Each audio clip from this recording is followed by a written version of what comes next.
The notification sound cut through the silence of our bedroom like a knife. 2:47 a.m. My wife Sabrina's phone buzzed against the nightstand, its blue glow painting shadows across her sleeping face. She didn't stir. 3 glasses of wine at dinner had knocked her out cold. I shouldn't have looked. But when you've been married for 8 years and your wife starts getting mysterious late-night messages, curiosity becomes a survival instinct. Staying at Monica's for the weekend. Don't wait up. Back Monday. Love you. Love you. Right. The same woman who hadn't kissed me goodnight in 3 months was texting declarations of love at nearly 3 a.m. My insurance agent brain kicked in, the same brain that had caught countless fraudulent claims over the years. Something stank worse than week-old fish. I slipped out of bed, careful not to wake Sabrina. Our Victorian house in Millbrook, Maine, creaked with every step, but I knew which floorboards to avoid. 18 years in this town, 12 in this house, I could navigate it blindfolded. In my home office, I powered up my laptop. Sabrina and I shared everything: bank accounts, streaming services, cloud storage. She'd never been tech-savvy enough to hide her digital footprints properly. Her laptop password was still our wedding anniversary, 081515.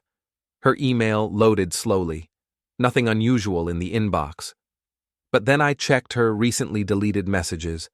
My blood turned to ice water. Dozens of emails from Derek Castellano, Sabrina's high school boyfriend, the golden boy who'd left town for Boston after graduation and recently returned as some hotshot real estate developer. The subject lines told a story I didn't want to read. Can't wait to see you. Tonight was amazing. Your husband doesn't deserve you. I opened the most recent one, sent just hours ago. Sabrina, I've booked us the cabin upstate for the weekend. Tell Mike whatever story you want. After 18 years, I finally get my girl back. Can't wait to pick up where we left off. D. The cabin upstate. Not Monica's house. Not a girl's weekend. A romantic getaway with her high school sweetheart while I sat at home like an idiot, probably worrying about her safety. My hands shook as I scrolled through more messages. Photos of Derek's new BMW, his waterfront condo, his Rolex collection. Everything I couldn't provide on an insurance agent's salary in small-town Maine. Sabrina's responses were even worse, gushing about how she'd settled for me, how she'd always wondered what if, how Derek was everything Mike never was. 18 years, 8 years of marriage, gone. But here's the thing about being an insurance investigator. You learn patience. You learn to gather evidence. And you learn that revenge is a dish best served with proper documentation. I spent the next 3 hours methodically screenshotting every email, every photo, every damning piece of evidence. Sabrina stirred once around 6 a.m., mumbling something about being tired. I pretended to sleep, listening as she showered, packed her bag, and left our house with a casual, "See you Monday, honey." The door clicked shut. I counted to 60, then went to the window. Sure enough, Derek's silver BMW was parked at the end of our street, engine running. Sabrina climbed into the passenger seat, and they drove off toward the highway. I made coffee and called in sick to work. Then I called my lawyer. "Jim, it's Mike Patterson. I need to see you today. My wife's cheating, and I want everything documented before she gets back." "Jesus, Mike, I'm sorry. Come in at 10. Bring whatever evidence you have." Evidence. I had enough evidence to bury her. But as I sat in my kitchen, drinking coffee in the house we'd bought together, looking at the photos from our wedding day still hanging on the refrigerator, I realized something important. I didn't just want a divorce. I wanted justice. I wanted her to feel exactly as humiliated and betrayed as I felt right now. Sabrina thought she was clever, sneaking around with her high school boyfriend while her boring husband stayed home. She thought I was too stupid, too trusting, too comfortable to ever catch on. She was about to learn how wrong she was. I opened my laptop again and began making a list. Sabrina's friends who'd probably helped cover for her. Derek's business contacts.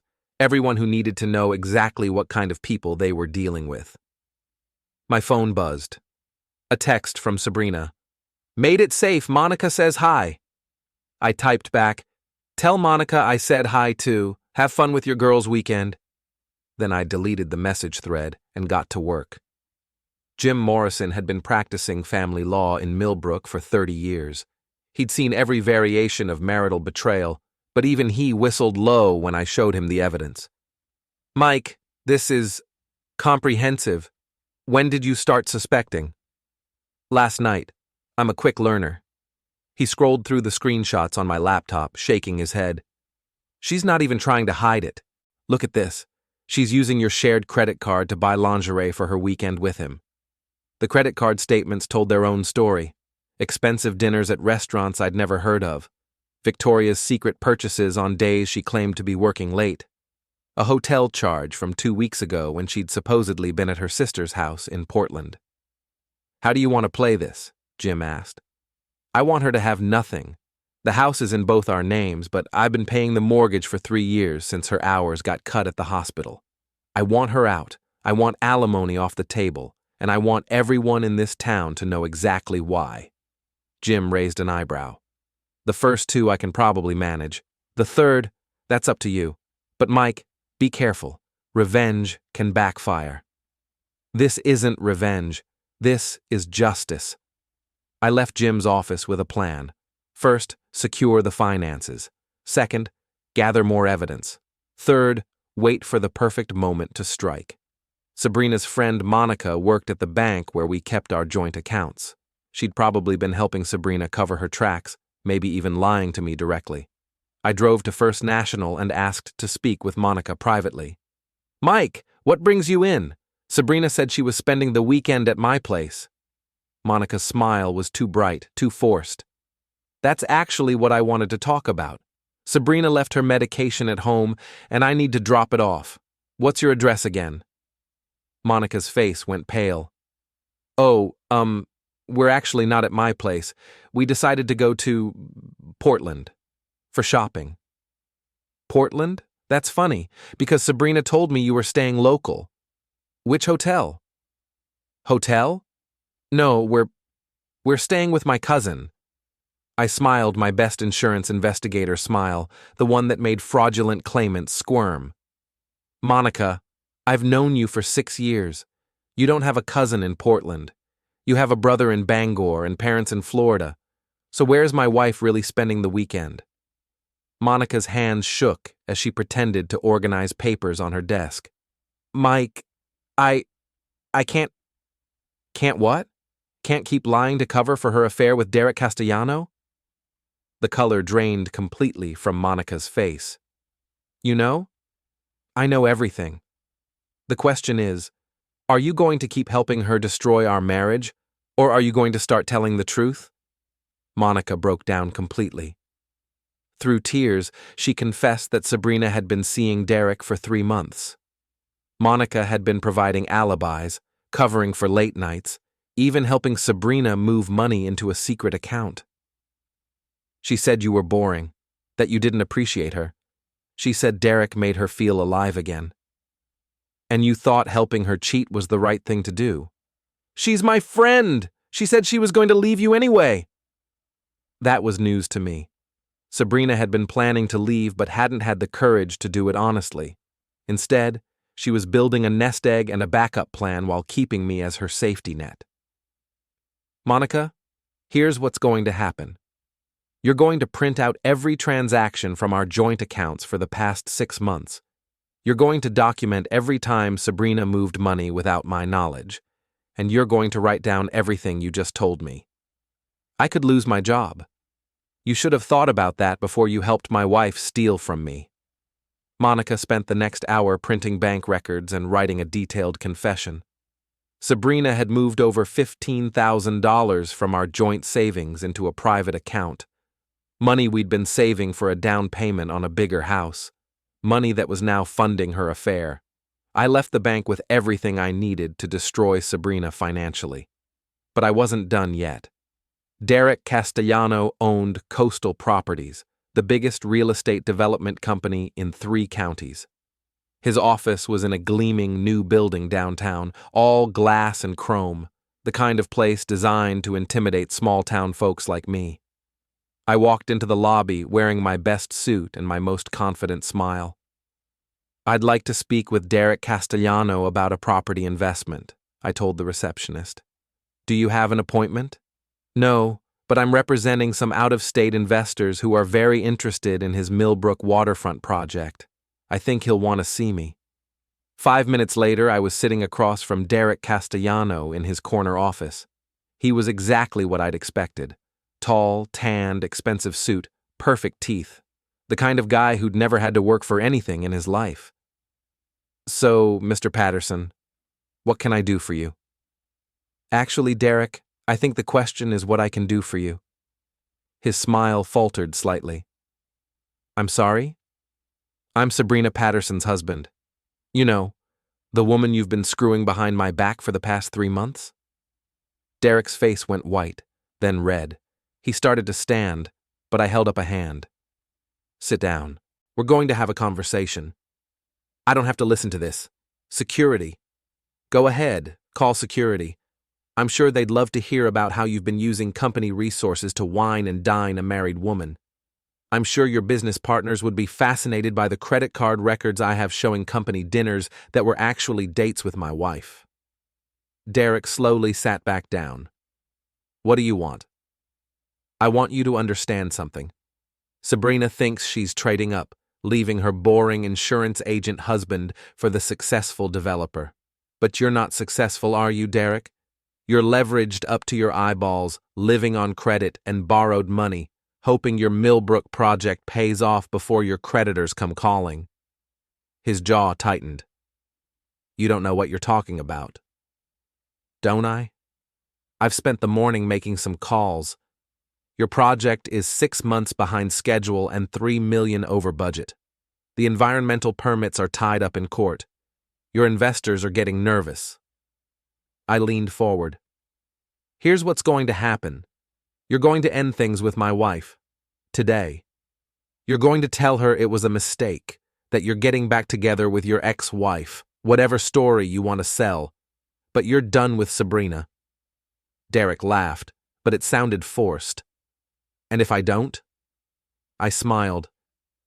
"Then I make some phone calls to your investors. Tell them about your personal life, your judgment, your character. I might even mention how you like to use company funds for personal entertainment. See how long your financing lasts after that." "You can't prove anything." I pulled out my phone and showed him a photo I'd taken that morning. Derek and Sabrina kissing in the parking lot of the cabin. Sabrina wearing a dress I'd never seen before, probably bought with our joint credit card. "I can prove everything. The question is, do you want to keep Sabrina and lose your business, or cut your losses and keep your company?" Derek stared at the photo for a long moment. "You're bluffing." "Try me." We sat in silence for 30 seconds. Finally, Derek nodded. "Fine, I'll end it. Today." "Today." I stood up and straightened my tie. "Pleasure doing business with you, Derek. Oh, and one more thing. If you ever contact my wife again, I'll destroy you. Not financially, personally. I'll make sure everyone in this town knows exactly what kind of man you really are." I left Derek's office feeling better than I had in months. But I wasn't finished yet. Sabrina would be home tomorrow, expecting to find her clueless husband waiting with open arms. Instead, she was going to find divorce papers and an empty house. But first, I had one more stop to make. Sabrina's sister Jennifer lived 20 minutes outside of town in a small farmhouse she'd inherited from their grandmother. Jenny had never liked me much. She thought Sabrina had married beneath her station. But she was honest to a fault and had no tolerance for cheating. I found her in her garden, pulling weeds in the afternoon sun. "Mike, what are you doing here? Sabrina said she was spending the weekend with Monica." "That's what I wanted to talk to you about." I showed Jenny the evidence, the emails, the bank records, the photos. Her face grew darker with each revelation. "That little bitch," she muttered. "After everything you've done for her. You didn't know?" I suspected something was off. She's been asking weird questions about divorce law, about asset division, but I thought she was asking for a friend. Jenny pulled off her gardening gloves and sat down heavily on her porch steps. Mike, I'm so sorry. It's not your fault. Isn't it? I've been covering for her lies without knowing it. Last month, when she told you she was here helping me with Mom's estate paperwork, she was never here. I just assumed you'd gotten your dates mixed up. Another piece of the puzzle clicked into place. Sabrina had been planning this for months, maybe longer. Building alibis, moving money, preparing for her exit strategy, all while playing the loving wife at home. What are you going to do? Jenny asked. I'm going to make sure she gets exactly what she deserves. Jenny nodded grimly. Good. Sabrina's always thought the rules didn't apply to her. Maybe it's time she learned different. I spent Sunday preparing. I moved all of my personal belongings to a storage unit across town. I changed the locks on our house. Legally, I was allowed to do that since my name was on the deed, and Sabrina had abandoned the property to commit adultery. I closed our joint credit cards and opened new accounts in my name only. Most importantly, I prepared Sabrina's welcome home surprise. Monday afternoon, I waited in my car across the street from our house. At 4:30 p.m., Derek's BMW pulled up. Sabrina got out, laughing at something he'd said. She looked radiant, glowing with the kind of happiness I hadn't seen from her in years. Derek didn't get out of the car. He said something through the window that made Sabrina's smile fade. She leaned down, clearly confused, trying to argue with him. He shook his head and drove away, leaving her standing on our front lawn with her overnight bag, looking lost and hurt. I gave her 10 minutes to discover the new locks, then walked up the front path. Having trouble getting in? Sabrina spun around, her face a mask of guilt and panic. Mike, you scared me. The key isn't working. That's because I changed the locks. What? Why would you do that? I pulled out my phone and showed her the same photo I'd shown Derek, the two of them kissing at the cabin. Sabrina's face went white. Mike, I can explain. Can you? Can you explain how you've been stealing from our joint accounts to fund your affair? Can you explain how you've been lying to me for months? Can you explain how you used our wedding anniversary as your email password while you planned to leave me for your high school boyfriend? Sabrina started crying. It's not what you think. It's exactly what I think. You've been cheating on me with Derek Castellano for 3 months. You've been planning to leave me. You've been stealing money from our joint accounts. You've been using our friends to provide alibis for your lies. Mike, please, let me explain. There's nothing to explain. I've filed for divorce. You'll be served with papers tomorrow. You have 30 days to find somewhere else to live. Sabrina's tears turned to anger. You can't kick me out of my own house. It's not your house anymore. Check the deed. I've been making the mortgage payments alone for 3 years. Legally, you abandoned the marital home to commit adultery. You have no rights here. This is insane. You can't just... I can, and I have. Your things are in boxes on the porch. Your car keys are there too, once you make arrangements to take over the payments. I've closed our joint accounts and canceled the credit cards. Sabrina looked around wildly, as if searching for some escape route. Where am I supposed to go? I don't know. Maybe Derek will take you in. Oh wait, he already dumped you, didn't he? Funny how quickly these things change when there are consequences. You bastard! You planned this. I learned from the best. The difference is, I'm not a liar and a cheat. I'm just someone who refuses to be a victim. Sabrina grabbed her suitcase and started loading boxes into her car, crying and cursing. Everyone will know what kind of man you really are. Cold and heartless. Let them know, but they'll also know what kind of woman you are. Monica's already talking, by the way. Amazing how quickly people distance themselves from cheaters when the truth comes out. As Sabrina drove away, I felt a mixture of satisfaction and sadness. 8 years of marriage gone, but I'd rather be alone than be married to a liar. My phone buzzed. A text from Derek. It's over. Don't contact me again. I smiled and deleted the message. Phase 1 was complete. 2 weeks later, I was having lunch at Murphy's Diner when Sabrina walked in with Monica and 2 other women from her book club, Lisa and Amanda. They'd clearly been talking about me because the conversation stopped abruptly when they saw me. Sabrina marched over to my table, her friends trailing behind like a Greek chorus. Mike, we need to talk. No, we don't. Talk to my lawyer. You've turned everyone against me. Monica lost her job because of what you made her do. I looked up from my sandwich. Monica lost her job because she helped you commit financial fraud. Actions have consequences. It wasn't fraud. It was my money too. Money you moved into secret accounts without my knowledge while planning to leave me. That's called theft. Lisa stepped forward. She'd never liked me much, thought I wasn't good enough for Sabrina. Mike, don't you think you're being a little harsh? Everyone makes mistakes.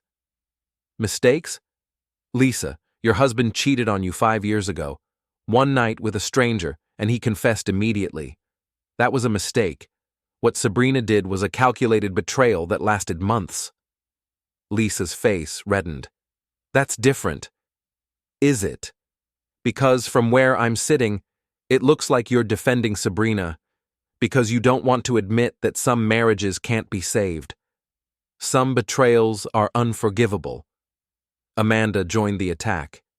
Sabrina made a mistake, but she loves you. She wants to work things out. I laughed, actually laughed out loud. Amanda, did Sabrina tell you she loves me? Because 3 weeks ago she was writing emails about how she'd settled for me, how I was everything Derek never was, how she always wondered what if. That doesn't sound like love to me. Sabrina's face crumpled. I was confused. I didn't mean those things. You meant every word. The only thing you regret is getting caught. The entire diner was watching now. Murphy's was the kind of place where everyone knew everyone else's business, and this was the best entertainment they'd had in months. Monica finally spoke up. Mike, I know you're angry, but destroying Sabrina's life won't make you feel better. I'm not destroying anything. I'm just refusing to enable her lies anymore. Sabrina destroyed her own life when she chose to cheat instead of having an honest conversation about our marriage. So that's it? Sabrina's voice was shrill now, desperate. 8 years of marriage, and you're just throwing it away? I'm not throwing anything away. You already threw it away when you started sleeping with Derek. I'm just cleaning up the mess. I made one mistake. You made 1,000 mistakes. Every lie you told. Every time you looked me in the eye and pretended to love me while you were planning to leave. Every dollar you stole from our joint accounts. Every time you used our friends to cover for your affair. One mistake would be forgivable. This was a campaign of deception. Sabrina started crying again. I never meant to hurt you. Yes, you did. You just never meant to get caught. There's a difference. I stood up and threw $20 on the table. Ladies, enjoy your lunch. Sabrina, remember what I said. Talk to my lawyer. As I walked toward the door, Lisa called out, Mike, you're making a mistake. Sabrina's a good person who made a bad choice. I turned back to face the group. Lisa, answer me this. If Sabrina's such a good person, why didn't she come to me 6 months ago and say she was unhappy? Why didn't she ask for marriage counseling? Why didn't she give me a chance to fix whatever was wrong before she started screwing her ex-boyfriend? Lisa opened her mouth, but no words came out. That's what I thought. Good people don't sneak around behind their spouse's back for months. Good people don't steal money to fund their affairs. Good people don't use their friends as accomplices in destroying their marriage. I looked directly at Sabrina. You want to know what kind of person you are? You're the kind of person who would rather lie and cheat and steal than have one honest conversation. You're the kind of person who destroys everything good in her life because she's always looking for something better. You're the kind of person who blames everyone else for the consequences of her own choices. The diner was dead silent. Sabrina was sobbing openly now. But here's the thing, Sabrina. I'm not that kind of person. I'm the kind of person who keeps his promises, honors his commitments, and treats people with respect. I'm the kind of person who deserves better than you. I walked out of Murphy's diner and never looked back. That evening, I got a call from Jenny. Mike, Sabrina's been calling me all day, crying about what happened at the diner. She wants me to talk to you, convince you to give her another chance. What did you tell her? I told her she made her bed, and now she has to lie in it. Alone. Good. Mike, can I ask you something? Shoot. Do you still love her? I thought about that for a long moment. I love who I thought she was, but that person never really existed. The real Sabrina is someone who lies and cheats and steals and then plays the victim when she gets caught. I can't love someone like that. I'm proud of you, for standing up for yourself. Thanks, Jenny. That means a lot. After I hung up, I poured myself a glass of whiskey and sat on my new apartment's balcony, looking out over Millbrook's harbor. For the first time in months, I felt at peace. Sabrina thought she could have her cake and eat it too, keep me as her safety net while she explored her options with Derek. She thought I was too weak, too comfortable, too stupid to ever fight back. She was wrong about all of it. 3 months after Sabrina moved out, I was settling into my new life. The divorce was proceeding smoothly. Sabrina's affair and financial deception made it impossible for her to claim alimony or a significant share of our assets. She was living in a studio apartment across town, working double shifts at the hospital to make ends meet. Derek's business had collapsed spectacularly. The environmental lawsuits had killed his waterfront project, and his investors had pulled out when rumors started circulating about his personal conduct. He'd left town quietly, reportedly moving back to Boston with his tail between his legs. I thought the drama was over. I was wrong. On a Friday evening in late September, I was having dinner at the Harbor House restaurant when Sabrina walked in. She wasn't alone. She was with a man I didn't recognize, tall and well-dressed, clearly not from Millbrook. They were seated 2 tables away from me. Sabrina was animated, laughing loudly, touching her date's arm constantly. She was putting on a show, trying to demonstrate how well she was doing without me. I ignored them and focused on my meal, but I could hear fragments of their conversation. Sabrina was telling her date about her controlling ex-husband, who had destroyed her life out of spite. She was painting herself as the victim, the innocent wife who had made one tiny mistake and been punished far beyond what she deserved. He turned everyone against me, she was saying. Made me lose my friends, my home, everything, all because I had coffee with an old friend. Coffee with an old friend. That's how she was describing a 3-month affair. Her date was making sympathetic noises, clearly buying every word of her sob story. He was probably some guy she'd met online, someone who didn't know the real story. I was about to leave when Sabrina's voice got louder. The worst part is he's telling everyone I cheated on him. It's completely untrue, but people in small towns love to gossip. My reputation is ruined because of his lies. That did it. I stood up and walked over to their table. Excuse me, I said to Sabrina's date. I'm Mike Patterson, Sabrina's ex-husband. I couldn't help but overhear your conversation. Sabrina went pale. Mike, don't. Sir, I think you should know that Sabrina isn't being entirely honest with you about our divorce. Mike, please. I pulled out my phone and showed the man the photo of Sabrina and Derek kissing. This was taken during their romantic weekend getaway while Sabrina was telling me she was having a girls' weekend with friends. Sabrina's date looked at the photo, then at Sabrina, then back at the photo. Sabrina, what is this? It's not what it looks like. I showed him another photo, Derek leaving our house early one morning while I was supposedly at work. This is Derek Castellano, Sabrina's high school boyfriend. They had an affair for 3 months. Sabrina moved $15,000 from our joint accounts into a private account to fund their relationship.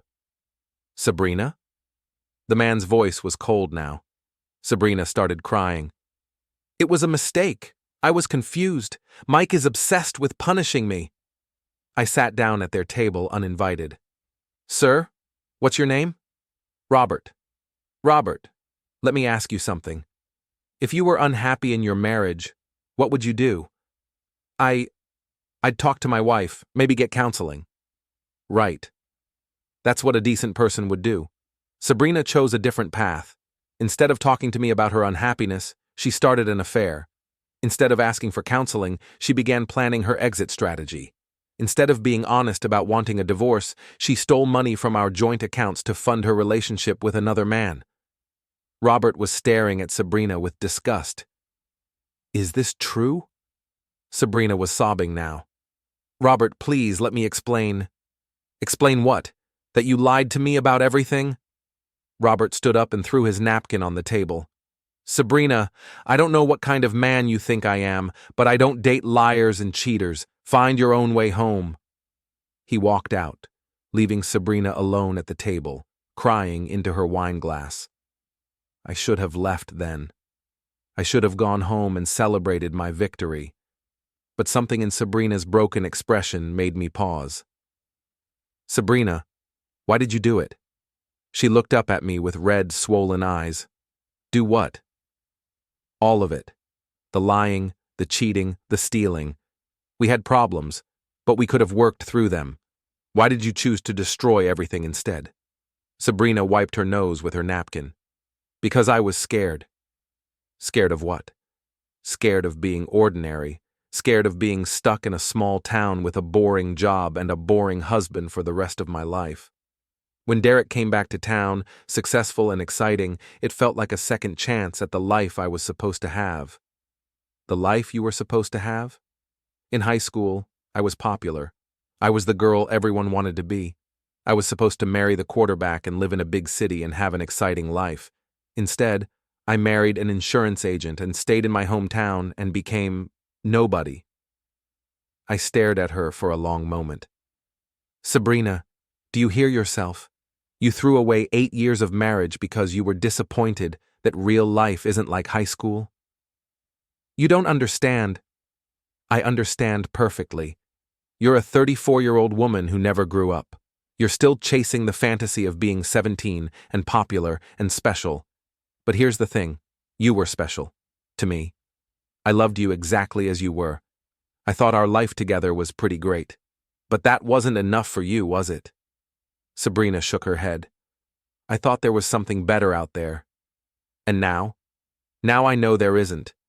Derek dumped me the minute things got complicated. Robert just walked out on me. Everyone in town thinks I'm a joke. I lost my friends, my home, my marriage, everything. Good. Sabrina looked up, startled. What? Good. You deserve to lose everything. Not because you made a mistake, but because you refused to take responsibility for your choices. Even now, sitting here, you're making excuses. You were scared, you were disappointed, you were chasing a fantasy. But you're not saying the one thing that might actually matter. What's that? That you're sorry. That you know what you did was wrong. That you hurt someone who loved you and you regret it. Sabrina was quiet for a long moment. I am sorry, Mike. I know I hurt you. I know what I did was wrong. No, you're not. You're sorry you got caught. You're sorry there were consequences. But you're not sorry you did it. If Derek hadn't dumped you, if your plan had worked, you'd be living in his condo right now, spending the money you stole from me, laughing about how you fooled your stupid husband. Sabrina didn't deny it. That's what I thought. I stood up. Sabrina, I want you to know something. I'm not angry anymore. I'm not hurt. I'm grateful. Grateful? Grateful that I found out who you really are before I wasted any more years on you. Grateful that I'm free to find someone who actually deserves my love and loyalty. Grateful that I learned I'm stronger than I thought I was. I pulled out my wallet and left money on the table for both our meals. Take care of yourself, Sabrina. And next time you meet someone, try telling the truth. You might be surprised how much better it works than lying. I walked out of the Harbor House restaurant, and into the cool September evening. Behind me, I could hear Sabrina crying, but I didn't look back. 6 months later, I ran into Jenny at the grocery store. She told me Sabrina had left Millbrook, moved to Portland, and was working as a waitress. She'd tried to contact me a few times, but Jenny had told her to leave me alone. "Do you ever think about her?" Jenny asked. "Sometimes, but not the way you might think. I think about her as a cautionary tale, a reminder of what happens when you choose selfishness over integrity." "Any regrets?" I thought about that. Just one. I regret that it took me so long to stand up for myself. I should have ended things the minute I found those emails instead of trying to be clever about it. But then she wouldn't have learned her lesson. Jenny, Sabrina didn't learn any lesson. She's still the same person she always was, selfish, dishonest, and convinced that she's the victim of other people's cruelty. The only difference is that now everyone else knows it too. As I drove home that evening, I reflected on how much my life had changed. I'd started dating again, a teacher named Rebecca who was kind, honest, and actually seemed to enjoy my company. I'd bought a small house near the harbor with a view of the water. I'd even gotten a promotion at work. Most importantly, I'd learned something valuable about myself. I was stronger than I'd ever imagined, strong enough to walk away from a toxic relationship, strong enough to demand better treatment, strong enough to rebuild my life from scratch. Sabrina had thought she was trading up when she chose Derek over me. In reality, she'd thrown away the best thing in her life for a fantasy that was never going to last. I pulled into my driveway and sat in my car for a moment, looking at my house. My house, not ours, with its warm lights glowing in the windows. Rebecca's car was parked in the driveway. She'd promised to make dinner, and I could smell something delicious cooking. This was what happiness looked like. Not the desperate, grasping happiness Sabrina had been chasing, but the quiet, steady happiness that comes from building a life with someone who actually loves and respects you. I walked up to my front door, where Rebecca was waiting with a smile and a glass of wine. "How was your day?" she asked. "Perfect," I said, and meant it. Sabrina had wanted excitement and drama and passion. She'd gotten all three, along with the consequences that came with them. I'd chosen something different: honesty, stability, and genuine love. Looking back, I couldn't have asked for a better outcome.